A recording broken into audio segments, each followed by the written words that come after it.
Ito ay oil cleanser from Shumera. Ito po yung kadalasan na ginagamit ko. Hiyang po sa aking skin is magpapump lang tayo. Gaganyan ko po pag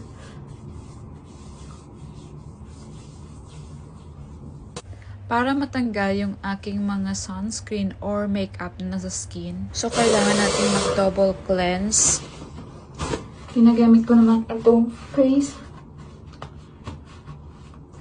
facial tissue. Okay. Importante ding talagang mag-cleanse ng skin bago gumamit po ng ating mga ibang products. So, ginagamit ko itong Fulvic Acid Brightening Cleanser na nakakaputi at nakaka-remove talaga siya ng makeup. Minamassage ko ng mabuti yung aking cleanser sa aking skin dahil alam ko na matagal po matanggal yung aking sunscreen. Every time po na mag-skincare po tayo sa ating face, sali po natin yung ating leeg dahil ito po ay nagkaka-aging din. Gagamit po ako ng facial tissue na po. Ang susunod po natin yung ating toner. Magamit po tayo ng cotton during paggamit po ng ating exfoliant na mga toner. Pero po yung mga hindi pang exfoliant na toner po, hindi na kailangan gumamit po ng mga cotton pad. So, gaganyan ko lang yan sa skin. Isusunod ko po itong aking serum na galing po sa The Enkilis. Ito yung collagen booster po. Ito yung serum na ginagamit ko for anti-aging and it's so good for skin. Ito yung tamang paggamit po ng sheet mask. Ay, kalimutan ko. Dapat ginaganyan po natin para po maghalo-halo po yung lahat ng ingredients po sa lahat po ng area po ng sheet mask. So, kailangan natin ganyanin. And then, tanggalin natin yan sa loob. So, ganyan po yung itsura niya. Ito, gaganyanin po natin. Ganyan.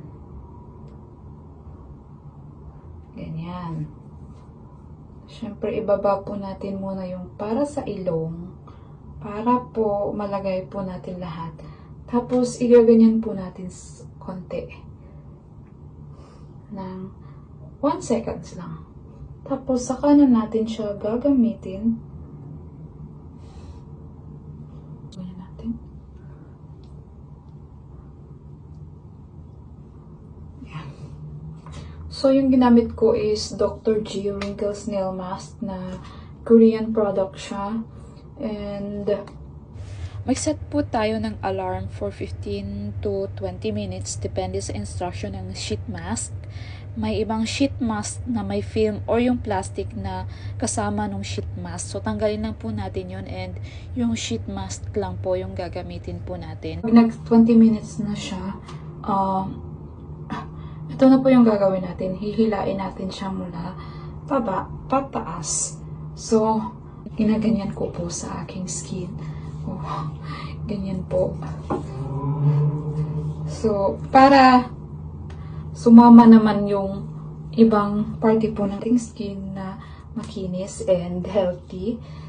Tinatapos ko yung aking skincare sa moisturizer. Ito yung peptide moisturizer na ginagamit ko na galing po sa The Enkilis. Ito yung nag-help po na nagre-reduce po ng sign of aging. Alam nyo naman, may edad na po tayo and kailangan po natin ng moisturizer na good for anti-aging.